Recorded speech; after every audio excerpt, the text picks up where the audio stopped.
Vous ne trouvez pas qu'il y a une forme d'hypocrisie aujourd'hui dans le foot français? À l'origine, certainement qu'il y a eu beaucoup d'hypocrisie, que ça a arrangé beaucoup de monde, mais c'est allé trop loin. Il y a beaucoup trop d'interdictions de déplacement maintenant, et les clubs, la Ligue l'ont compris. Le club de Saint-Etienne a fait ce qui se voit très peu, est allé lui-même au tribunal contester ses décisions, s'est montré très actif dans la conférence de presse hier, très virulent sur le sujet, donc le club maintenant est monté en pointe.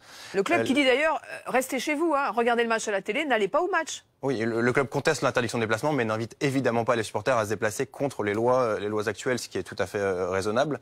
Et dans le même temps, la Ligue maintenant quand même a compris l'importance de la présence des supporters pour le spectacle de Ligue 1 et aussi pour la vie des clubs. Et donc il y a un gros travail de dialogue maintenant qui a été engagé par Nathalie Beaude-Latour depuis son arrivée. D'accord. Il y a eu beaucoup d'écoute et de participation notamment à l'instance nationale du sportérisme auprès du ministère des Sports, avec un appui très précieux de la Ligue sur les tribunes debout. C'est eux qui ont fait le dossier technique, qui ont permis... Saint-Etienne d'ailleurs est un des tests stade pilotes. Ouais.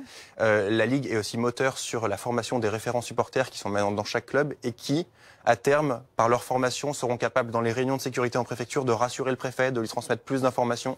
Donc la Ligue, aux côtés des supporters et du ministère des Sports et du ministère de l'Intérieur, maintenant travaille aujourd'hui à la limitation de ces interdictions de déplacement par un travail constructif.